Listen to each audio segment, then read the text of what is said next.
교육의 달 이렇게 했기 때문에 오늘부터 우리 전인 교육에 관한 말씀을 좀 나누도록 그렇게 할 것입니다. 전인 교육의 순서는 여러분이 다 아실 것 같아요. 뭐 매년 순서는 같으니까요. 첫 번째 세계관에 대한 말씀을 나누고요. 다음 주는 가치관, 그 다음 주는 비전, 그 다음 주에는 리더십 해서 8월 첫 주까지 같이 말씀을 나눌 계획입니다. 사람이 어떤 삶을 사느냐는요, 세계관이 다 결정합니다. 자기가 어떻게 노력해서 먼 삶을 만들고 또 다른 삶을 만드는 거 아닙니다. 대부분 세계관이 결정해 주는, 만들어진 대로 그렇게 사람들은 살아갑니다. 뭐 질적으로 어떻게 삶을 사냐, 어떤 품이 있는 삶을 사느냐, 세계관이 만들어진 것이 그거를 결정해 줍니다. 이렇게 살면 품이 있는 삶이 되어져 버리는 겁니다. 또는 질적으로 좋은 삶을 살게 되어집니다. 그래서 세계관은 참 중요합니다. 여러분과 저가 같이 사는 이 삶에서 그거 아주 중요합니다. 그래서 사람들은 세계관 속에 어떤 삶의 고급스러운 영양분을 많이 좀 깔아줘야 됩니다. 그러면 그 사람은 볼 것도 없이 뭐 품이 있는 삶 사는 거죠. 근데 세계관 속에 고급스러운 영양분을 안 깔아놓으면은 뭐 어쩔 수가 없습니다. 내가 아는 게 없으니까요. 내가 가진 게 없으니까요. 예를 들어서 이렇습니다. 내가 세계관 속에 없는데 이상한 삶을, 대단한 삶을, 뭐 축복된 삶을 살아요? 그거 잘 안 되는 겁니다. 골프 치는 사람들이 한 대 때리면요, 뭐 선수들은 200야드 막 이상 확 공이 날아가더라고요. 보니까 뭐 호리호리한 여자분이 때리는데 200야드 날아가요. 그래서 내가 한번 때려봤으니까 아직 여자도 200야드 날아가는데 내가 안 날아가겠냐? 있는 힘껏 잡아 휘둘렀어요. 100야드도 간신히 가요. 안 나가는 거 이게. 아니 이게 왜 안 나가? 있는 힘껏 휘둘렀는데. 어렸을 때부터 기본적으로 배웠어요. 적당히 휘둘르면 200야드 날아가는 방법이 있더라고요. 그런 걸 가르쳐 세계관의 영양분이라고 합니다. 영양분이 잘 깔렸어요. 아버지가 이 골프채 들고 다니는 걸 많이 봤어요. 그 사람은 그렇게 잘 할 수 있는 가능성이 많은 거죠. 이런 게 세계관입니다. 이런 게 세계관. 그래서 세계관이 없이 뭐 좋은 삶이라고 하는 것은 안 만들어집니다. 모르는데 어떻게 해요? 그런데 예외는 있습니다. 세계관과 관계없이 재수 좋아서 좋은 삶 사는 사람, 재수 없어서 나쁜 삶 사는 사람 간혹 있습니다. 근데 여러분, 간혹은 여러분들에게 잘 안 걸립니다. 대부분 세계관대로 삽니다. 세계관의 형성은 언제부터냐면요, 정자와 난자가 만날 때부터 시작됩니다. 그때부터 세계관은 만들어지기 시작합니다. 근데 이 세계관이 가장 잘 만들어지게 되어지는 대상이 뭐냐면요, 눈입니다. 눈으로 가장 많이 바라보는 그 사람의 삶이 나에게 세계관의 영향을 줍니다. 내가 제일 많이 바라보는, 어렸을 때부터 제일 많이 바라보는 사람은 누굴까요? 부모님입니다. 그래서 부모님이요, 잘 살으면 자녀들도 그렇게 잘 살게 되어져 있습니다. 부모님이 잘못 살으면요, 잘못 살으라고 말하지 않고 또 잘 살라고 그렇게 가르쳤어도 잘 못 삽니다. 왜 그래요? 세계관 때문에 그렇습니다. 가장 많이 보는 거죠. 그리고 영향을 받는 거죠. 세계관에 깔린 영향 참 중요합니다. 우리가 어려서 아이들을 많이 쳐다보고요. 그 다음에 또 누구를 많이 쳐다볼 것 같습니까? 학교 다니면 선생님 많이 쳐다봅니다. 선생님이 괜찮은 사람이면 나도 괜찮은 영향 많이 받습니다. 선생님이 시원찮아요? 그러면 그렇습니다. 여러분, 우리 목사들끼리 모이면 이런 얘기 합니다. 아, 우리 교인들은 말이야, 와, 이렇게 이런 죄를 짓는 사람이 많은가 몰라. 그럼 목사님들이 서로 뭐라고 하는지 아십니까? 당신이 혹시 그런 거 많이 안 해? 이런 얘기합니다. 그러니까 이 쳐다보고 내가 엉뚱한 삶을 살아요? 그러면 많이 쳐다본 사람이 나에게 세계관을 깔아주기 때문에 그 영향을 받아서 자기도 그런 삶 살아요. 우리 교회 성도들 중에는 가정적으로 이렇게 불협화음이 많이 일어나는 사람이 별로 없는 것 같아요. 성도들이 우리 집 사람하고 나하고 많이 안 싸우는 걸 언제 알았는지 본인들도 잘 안 싸우는 것 같아요. 이게 세계관에 깔리는 거예요. 그게 눈으로 보는 게 첫 번째란 말이죠. 근데 이 세상은요, 신문이나 라디오나 이 TV 보다 보면 아주 이상야릇한 게 많이 생겨져요. 그게 뭐예요? 왜 저런 짓을 하는 거예요 도대체? 이유가 뭐냐면요, 어머니 아버지 많이 쳐다보고 선생님 쳐다보고 목사님 많이 쳐다봅니다. 이게 내 세계관에 영향을 끼치는 거예요. 근데 그다음보다 그 이상 더 많이 보는 게 있어요. 뭐 많이 봐요? 핸드폰 많이 봅니다. 핸드폰은 인격이 없습니다. 이상한 짓 하게 되어 있습니다. 기계입니다. 기계. 생명이 없는 거. 컴퓨터 많이 쳐다봅니다. 그게 만들어내는 겁니다. 또 뭐 쳐다봐요? 핸드폰, 컴퓨터 등등 어떤 이런 것들, 생명 없는 것들이 우리를 이상한 인격체로 만들어 버립니다. 이상한 정신병을 만드는 거죠. 그래서 여러분과 제가 세계관을 형성하는 데는 하나님의 어떤 그 창조물 중에 가장 많이 보는 것 중에 좋은 거, 그거를 볼 수 있도록 여러분이 노력을 해야 합니다. 이거를 조사한 사람이 한 분 계세요. 바람직한 세계관을 위해서 한 사람이 한 분 계신데, 그분이 누구냐면 김재헌이라고 하는 목사님이에요. 책 제목을 하나 정했는데, 신앙 명문가의 자녀교육, 이렇게 책 제목이에요. 이게 신앙 명문가의 자녀교육. 이분이 책을 썼는데요, 감리교회 창시자 요한 웨슬레의 가문에 대해서 쭉 썼습니다. 요한 웨슬레가 감리교하고 성결교회 창시자거든요. 근데 어떻게 하다 어느 날 갑자기 어쩌다 보니까 감리교회 창시자가 되냐? 아니, 그거 안 되는 거예요. 그렇게 아무리 때려도 100야드 이상 안 날아간다니까요. 권지사님 몇 야드 나가요? 200원 쉽게 나갑니까? 이게 안 돼요. 그게 안 깔리면 안 되도록 돼 있다니까요. 근데 중요한 게 이런 거예요. 어쩌다가 웨슬레가 감리교회 창시자가 되어져요? 어렸을 때부터 자라는 환경을 보니까 그런 거 할 만한 사람이에요. 그렇게 되어지는 거죠. 여러분, 백정 출신 중에 우리나라 사람인데 최초의 의사가 된 사람이 있습니다. 그 사람의 이름이 박서양이라고 하는 사람입니다. 이 사람이 백정인데 어떻게 의사가 됐나 봤더니 소를 잡아갖고 분해하면서 미리 연습을 했더라고요. 외과 의사 최초로 백정 출신인데, 그러니까 이게 세계관에 깔려 있으면 그게 영향을 주는 거예요. 어딘가에. 그래서 난 세계관대로 살아요. 철저하게 11조 생활에서 세계적인 재벌이 된 록펠러 가문에 대해서도 쭉 써놨고요. 신앙 명문가를 이룬 목사님이 한 분 계세요. 목사가 됐고 장로가 됐고 교수가 됐고 대법관, 이 집안에는 온통 이런 사람은 천지예요. 장로, 목사, 교수, 대법관. 이 사람의 이름이 이경직 목사님의 가문이에요. 대단한 거죠. 그럼 이 아버지가 뭐를 보여준 거예요 도대체? 이런 거예요. 여러분이 이분들이 다니는 교회에서 뭐를 들은 거예요 도대체? 바로 이런 게 세계 안에 만들어지는 거죠. 그 사람은 그런 사람 돼요. 아무리 축복해달라고 기도해도요, 안 되잖아요. 왜 안 되는 거예요? 세계관대로 되는 거지. 그거는, 기도는 세계관을 도와주는 거예요. 4대째 장로 집안이 되어져서 한 교회를 다니는 사람이 있어요.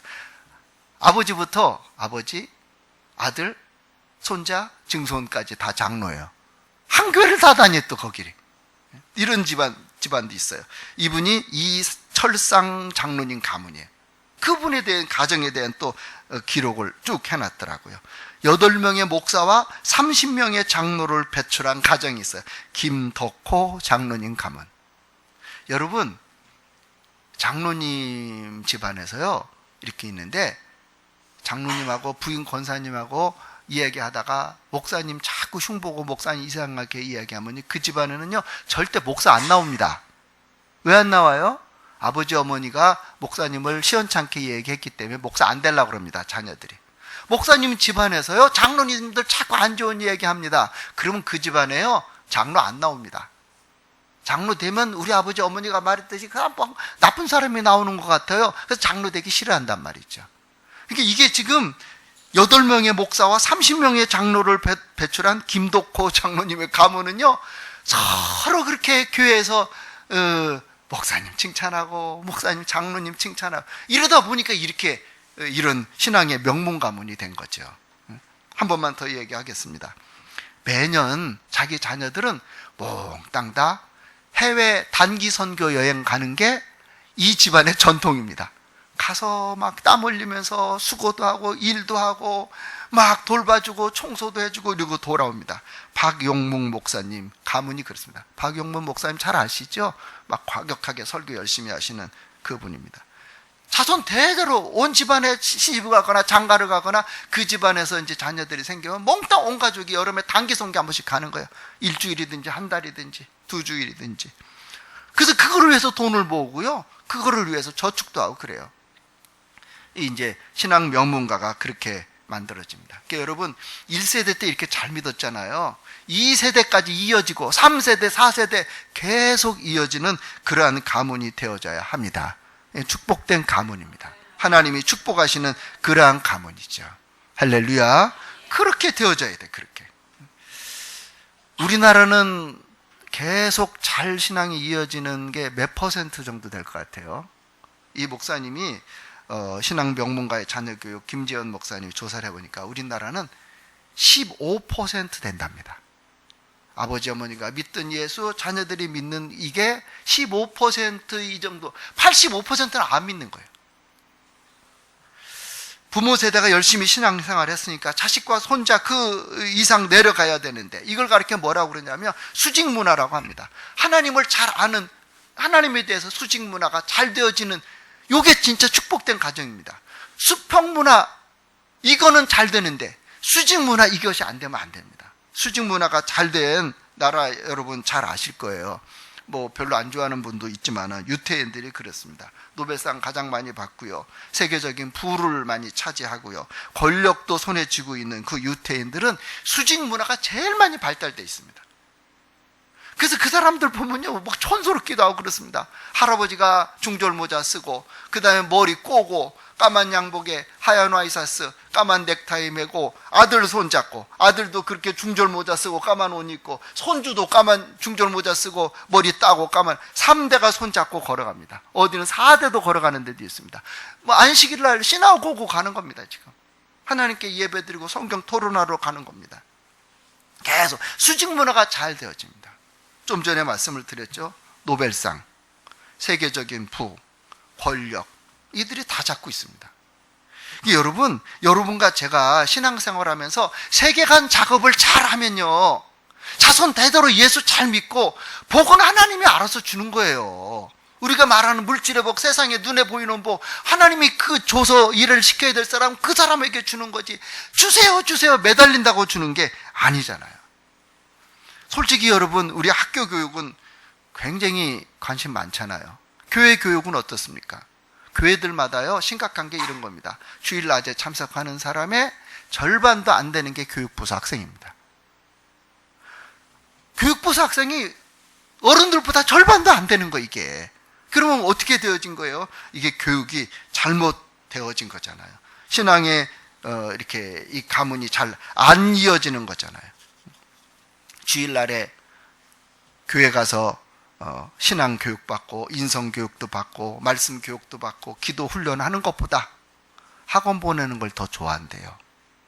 그게 더 남는 장사이라 이렇게 생각한대요. 영어 단어 하나 더 외우는 것이 더 중요하다고 생각을 한다는 거죠. 여러분 중에는요, 꼭 수직적으로 신앙 문화가 잘 만들어져서 세계관이 비옥한 성도들 되어지기를 주의 이름으로 축원합니다. 참 중요합니다. 이것이 우리들의 삶을 결정하는 겁니다. 세계관대로 살아가는 거지요. 그러도록 되어 있습니다. 나보다 덜 똑똑한데도요, 그 사람은 대단한 사람이고요, 나보다 더 똑똑한데도 그 사람은 이 사람 밑에 있을 수도 있단 말이죠. 이게 뭐 때문에 되어지는 거냐면 똑똑하고 뭐 안 똑똑하고 이 결정하는 게 아니에요. 내가 학교 다닐 때 공부 더 잘했는데 이상하게 공부 못하는 사람 밑에 있게 되어지는 거죠. 이건 세계관이 결정하는 겁니다. 그래서 세계관이 비옥한 거 아주 중요합니다. 오늘 본문 말씀 한번 다 같이 읽어보도록 하겠습니다. 1절, 2절 인사니까 3절을 한번 다 같이 읽어보도록 하겠습니다. 시작. 내가 밤낮 간구하는데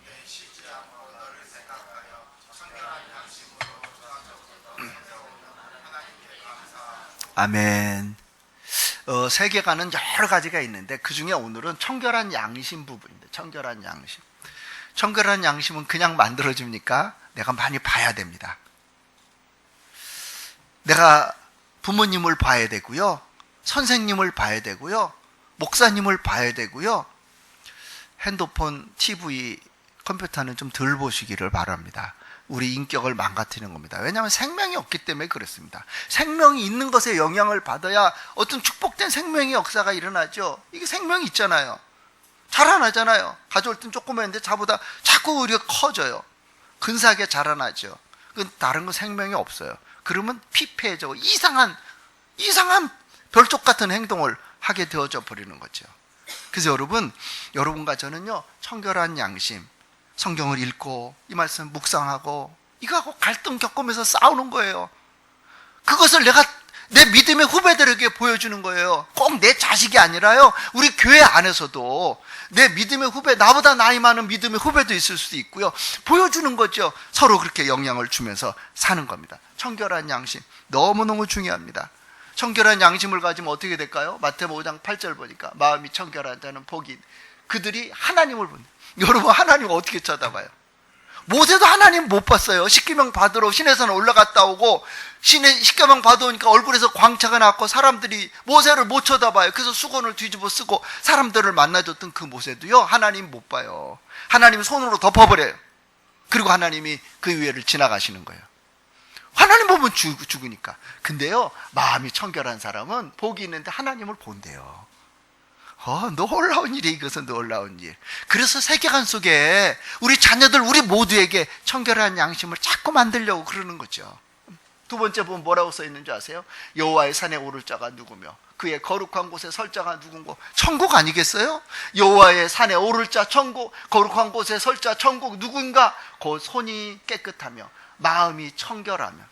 여기 다 포함되어 있는 거죠. 다 같은 얘기예요. 뜻을 허탄한데 두지 아니하고 거짓 맹세치 아니하는 자로다. 그는 여호와께 복을 받고 구원의 하나님께 의를 얻으리니 이는 여호와를 찾는 족속이요 야곱의 하나님의 얼굴을 구하는 자로다. 중심 단어가 마음이 청결한 거예요. 마음이 청결한 거. 그 청결한 것을 세계관 속에 깔아놓으면요, 그 다음 작업을 하나님이 하시는 거예요. 하나님 손에 깨끗한 사람을 들어서 쓰기를 원하지, 더러운 사람 하나님이 들어서 쓰기를 원하시겠어요? 이건 있을 수 없는 일이죠. 여러분과 제가요, 청결한 양심을 만들어 주는 거예요. 어떤 조건이냐, 어떤 형편이냐 상관없어요. 그런 거 상관없어요. 한 곳을 더 보면 이렇게 써 있습니다. 내가 만일 하나님을 찾으며 전능하신 이에게 간구하고 또 청결하고 정직하면 반드시, 청결하고 정직하면 반드시 너를 돌보시고 내 의로운 처소를 평안하게 하실 것이라. 내 시작은 미약하지만 내 나중은 힘이 창대하리라. 이 여기에서 중심되는 단어가 뭐예요? 청결하고 정직하면 반드시 너를 돌봐준대요. 반드시 나를 돌봐준다고 하는 게 어떤 의미겠어요? 사사로운 이야기를 좀 하도록 하겠습니다. 이해하시고 용서하시고 들으시기를 바라요. 우리 아들이 이제 목요일날 갔거든요, 미국으로.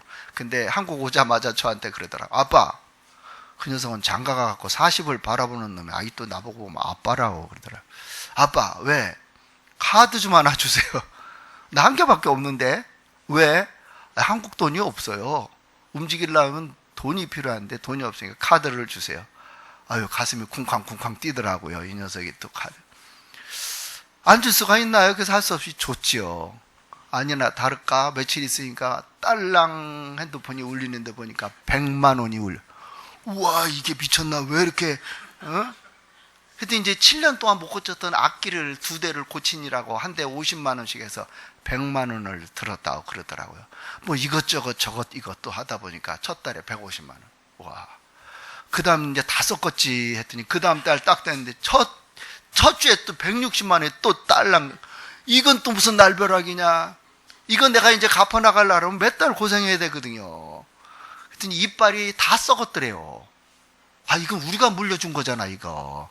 나는 괜찮은데 우리 집 사람이 문제예요. 우리 집 사람 이빨이 안 좋아요. 우리 딸도 안 좋고 우리 집 사람도. 나만 치과에 가면 목사님 같은 우리 다 굶어 죽어요, 이 소리 하니까. 내 거로 물려준 건 아닌데 160만 원. 얘 대전에 또 30만 원. 뭐 어떤 몇만 원. 어우. 근데 내가 그거 왜 해야 돼요? 그래도 해줘요. 반드시 너를 돌보시고. 하나님이 여러분 카드 준대요. 마음대로 긁으라는 얘기예요. 돌본다고 하는 얘기를 내가 가만히 생각해 보니까 그거예요. 내가 하나면 어떻게 해요? 누가 하겠어요 그거를. 근데 어떤 사람이에요? 청결한 사람, 청결한. 그러니까 우리 자녀들 마음속에 세계관 청결함을 깔아주고 세계관 속에다 청결함을 교육을 하고 보여주고 그러면요, 하나님이 가르쳐준대요. 예를 들자면 여러분과 저에게 필요한 겁니다. 근데 이제 아까 말한 수직 문화 말했잖아요. 수직 문화 말할 때 유대인들은요, 이 수직 문화를 언제 가르치냐면요, 일주일에 한 번밖에 안 가르친대요. 그게 언제냐면 식사 시간이래요. 유대 민족의 전통이랍니다. 밥 먹을 때 아무리 바빠도 일주일에 한 번은 모인대. 그날이 언제냐면 안식일 되기 시작하는 날, 금요일 날 저녁이래요. 그때는 아무리 바빠도 어디가 있어도 될 수 있으면 온 가족이 한 자리에 앉아서 식사를 하려고 노력을 한대요. 그 식탁에 앉아서 아버지가 자기들의 예절과 전통을 가르쳐주고, 그 다음에 하나님을 가르쳐주고, 지금 말한 같이 이런 청결한 양심 같은 것들을 가르쳐준대요. 절대로 식사 자리에서는 혹시 잘못한 것들이 자녀들에게 있어도요, 절대 혼나는 법이 없대요. 혼내질 않는데요. 밥 먹을 때는 혼내지 않는데요. 꾸짖을 만한 일이 있으면 밥 먹고 나서 다른 시간에 그 일을 하지, 식사 시간에는 절대로 안 한대요. 가족 간에 대화하고 이 시간을 소중하게 여기고 아주 축복된 시간으로 만든다는 거죠. 이 사람들이 이걸 얼마나 중요하게 여기냐면요, 우리는 저녁 식사, 외식 이렇게 말을 하지만 그들은 금요일날 저녁 식사 이야기를요, 단어를 뭐라고 그러냐면 엘터라고 한대요. A-L-T-E-R, 엘터라고 한대요. 엘터는 여러분 보면 뭐냐면 하나님께 제사 드릴 때 제단, 그거를 엘터라고 합니다. 그러니까 그들은 식사 시간을 하나님께 영광을 돌리고 제사를 드리고 예배 드리는 시간이라고 말을 하는 거예요. 그리고 예배 드리는 시간으로 생각을 하는 거예요. 예배 드리는 시간에 야단치고 싸우고 이게 안 되잖아요. 이게 예배 드리는 시간에 자기들의 전통에 대해서, 하나님에 대해서, 예를 들자면 청결에 대해서 등등등등 감사한 일에 대해서 이런 이야기를, 가족 간의 사랑과 우애와 부모가 자녀에게 축복하는 그런 일들을 바로 금요일 저녁 식사하는 시간에 다 이루어진다는 거예요. 그때 전부 다 한테 이 일을요. 그들은 그 시간에 물고기를 갖다 주는 게 아니라 물고기 잡는 방식을 알려준대요. 전부 다 유태인들이. 그래서 생겨진 것들이 그들에게는 아까도 말씀드렸지만 노벨상도 많이 받고요. 세상 사람들이 좋아하는 물질의 부도 그렇고요. 권력도 그렇고요. 그거는 하나님이 그냥 주는 거예요. 그들이 이 세계관이 잘 만들어 있기 때문에. 여러분 중에서도요, 제가 일부 예배 때는 신장로님 아들 성민이한테 그 얘기해서 장가 가서 꼭 애 낳으면은 일주일에 한 번 그렇게 자녀 교육해라 그랬더니 용감하게 대답을 하더라고요. 알았다고 그렇게 하더라고요. 여러분도 우리 같이 그런 문화를 만들어 가시게 되기를 주님의 이름으로 부탁합니다. 그래서 우리들의 이 식탁이 그런 축복된 것을 만들어내는 시간 되어져야죠. 자, 이제 첫 번째가 청결한 양심입니다. 세계관 만드는데 세계관 여러 가지 필요한데 그 중에 한 가지죠. 두 번째로 무엇을 귀중한 그 세계관을 만들겠습니까? 무엇이? 자, 디모데후서 1장 4절입니다. 내 눈물을 생각하여 너 보기를 원하면 내 기쁨이 가득하게 하려 함이라. 여러분, 사람을 만나면 기쁜 사람이 있고요, 사람을 만나면 부담스러운 사람이 있어요. 여러분은 어떤 사람이세요? 사람을 만나면, 나 만나면 다 좋아해요. 나 만나면 부담스러워요. 여러분 어떤 사람이에요? 디모데는 바울이 자꾸 보고 싶은 거예요. 왜 디모데를 보고 싶어요? 내 기쁨이 가득하게 하려고. 너 보기를 원하면 내 기쁨이 가득하려고. 디모데 보면 좋아요. 왜 디모데는 이런 사람이 됐어요? 다 같이 한번 읽겠습니다. 이는, 시작. 이는 내 속에 거짓이 없는 믿음이 있음을 생각하고 이 믿음이 먼저 내 외조모 로이스와 내 어머니 유니게 속에 있더니 내 속에도 있는 줄을 확신하노라. 아멘.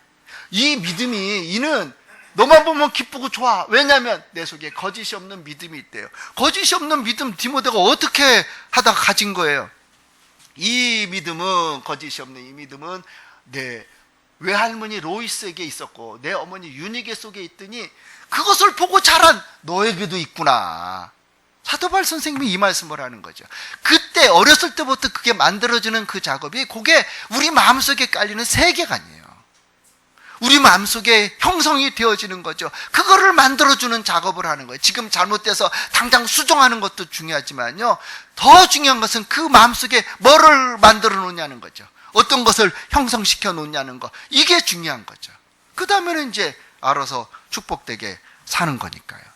여러분과 제가 삶을 살면서 누구를 만나도 이렇게 기뻐하고 반가워하고 만나면 행복해하는 성도들 되기를 주의 이름으로 축원합니다. 자, 이제 한번 인사 좀 하고요, 마무리를 하도록 하겠습니다. 옆에 사람에게. 성도님은 다른 사람을 만나면 좋아해요, 싫어해요? 다 같이 한번 하겠습니다. 시작.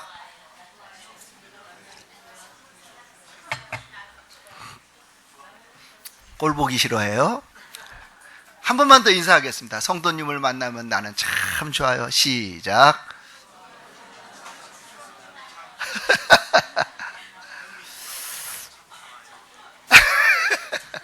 감사합니다. 여러분, 잘 아는 다니엘서 한번 보고 말씀을 마무리하려고 그러는데요. 이제 이스라엘 자손 중에 그 바벨론 왕이 사람들을 잡아갔어요. 어떤 사람을 잡아갔냐면요, 왕족을 잡아가고요, 귀족 몇 사람을 잡아갔어요. 뭐 누군지는 여러분 다 잘 아시죠. 이렇게 질문 한번 해볼게요. 왕족은 왜 왕족이에요? 귀족은 왜 귀족이에요? 여러분 이제 읽어보면 아시는 거 내용들인데, 왕족도요, 왕이 난 자녀들이 여러 명 있어요. 근데 그 왕을 이어서 왕 될 사람이 꼭 장남이 되는 거 아니에요. 둘째, 셋째, 막내 아무나 되는 거예요. 근데 왜 아무나 시키는 거예요? 왕이 마음에 드는 사람 시킬까요? 왕족에서 자녀가 태어나면요, 가르쳐 주는 것이 뭐냐면 왕족 교육이에요. 그게 세계관 교육이에요. 왕족 교육이 잘 되는 그 아이를 후계자 왕으로 세우는 거예요. 귀족도 마찬가지예요. 귀족이 자녀가 많이 태어나잖아요. 근데 그 아버지 밑에 있는 귀족을 이어받을 아들만 우리가 이름을 기억하지, 다른 아들은 귀족의 자녀인데 이름이 모르는 거예요. 왜냐하면 그 아이에게 귀족 교육을 하는 거예요. 귀족 교육을 주로 영국이나 유럽, 미국 사회에도 마찬가지죠. 귀족 교육을 하는데 다른 자녀들이 이 말을 안 들어요. 근데 어떤 아들 한 명만 잘 들어요, 그 말을. 그러면 이 아들이 첫째든 둘째든 막내든 그 귀족 교육을 잘 받는, 세계관이 귀족 교육이 잘 된 그 아이에게 여기 전통이 넘어가는 거예요. 만들어지는 거죠. 그래서 그 아이가 다니엘과 사드락과 메삭과 아벳노가 잡혀갔어요. 이 사람들도 그냥 왕족 귀족에 평상시 세계관이 잘 만들어진 사람들이에요. 세계관이 잘 만들어지면, 왕족답게 귀족답게 만들어지면 하나님이 들어쓰시는 거예요. 그 다음부터 내가 어떻게 해서 잘 되고 그러는 게 아니에요. 하나님이 만들어주는 거죠. 이 사람들이 흠이 없고 용모가 아름답고 모든 지와 지식이 또 학문에 익숙하여 왕궁에 설만한 그런 소년을 데려오래. 이 사람들이 이런 사람이에요. 왜 그러냐면 이 귀족 교육을 잘 받은 거거든요. 그러니까 여러분이 그렇게 같이 해야 되고요, 여러분 자녀들도 이런 쪽에 영향을 줘야 돼요. 또 왕이 지정하여 뭐 음식을 잘 먹게 하라. 근데 왕의 진미를 먹으라는데 다니엘이 뜻을 정하여 왕의 음식과 그가 마시는 포도주를 자기를 더럽히지 않겠다는, 이걸 어떻게 하는 거예요? 그리고 왕의 진미를 안 먹으려고 거절할 정도의 이 단단한 마음은 어디서 생긴 거예요? 그게 세계관에서 나오는 거예요.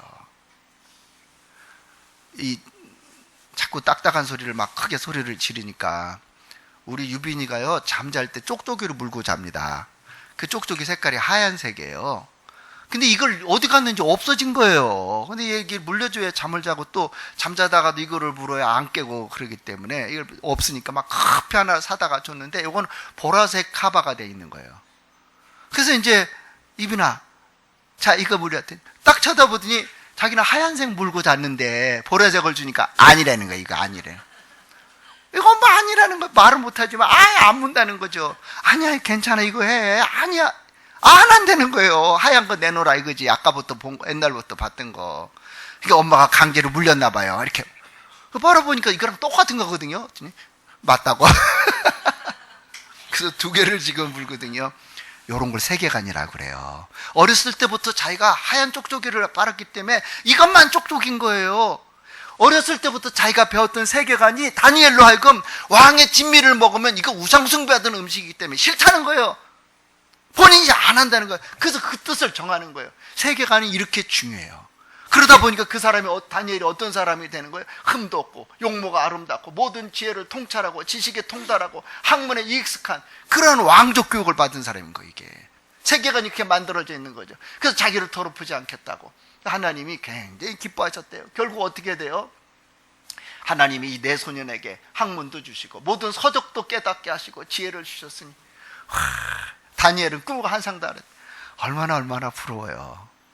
여기 형민 형제에게 제가 괴롭히고 있어요, 요새요. 뭐냐면 인문학책 읽으라고. 이번 방학에는 데미안 2번 읽자고. 오늘 올 때까지 언제까지 한 번 읽겠고 두 번째는 어떻게 읽겠다고 해오라고 그랬어요. 안 해왔습니다. 밥 안 주려고 내가 지금 생각하는데. 여러분, 이게 뭐냐면요, 모든 학문을, 서적을 깨닫게, 이게 대단한 일이잖아요. 대단한 일이에요. 다니엘은 모든 환상과 꿈도 깨달았대요. 그래서 이제 이들이 기한이 차서 왕 앞에 모셨을 사람들이 이제 모셨을 거예요. 그런데 왕이 그들에게 모든 일을 묻는 중에 지혜와 총명이 온 나라 박수와 술객보다 몇 배가 낫다고요? 10배가. 여러분, 바둑을 둘 때 두 수만 먼저 바라봐도 못 따라갑니다. 이게 되질 않습니다. 바둑 두는 사람 알잖아요. 장기나 바둑 10수를 앞서가는 거예요. 하나님이 주셨대, 그런 복을. 여러분, 세계관 하나님 말씀으로 멋지게 잘 만들어 가시기 바랍니다. 자녀들에게 돈을 줄 때도 그냥 그렇게 해도 되는지 모르겠지만 조건을 성경 한번 다 읽으면 주마. 요 여름방학 좋잖아요. 그럴 때 한번 통독해라. 그럼 내가 주마. 이런 식으로요. 돈이 생기기도 하고 그러는 거니까 더 줄 수도 있고요. 그렇게 해서 아이들 마음속에 세계관이 수직 세계관 잘 만들어져서 디모데같이 청결한 양심, 그 다음에 정말로 변함이 없는 하나님이 좋아하시는 축복하시는 그러한 믿음을 가진 사람, 이런 사람들이 여러분들이 되어지시고 여러분 자녀, 여러분의 믿음의 후배들이 되어지기를 주의 이름으로 축원합니다. 기도하겠습니다. 하나님 감사합니다. 오늘도 귀한 날, 좋은 날, 사랑하는 성도들과 더불어 세계관에 관한 말씀을 나누었습니다.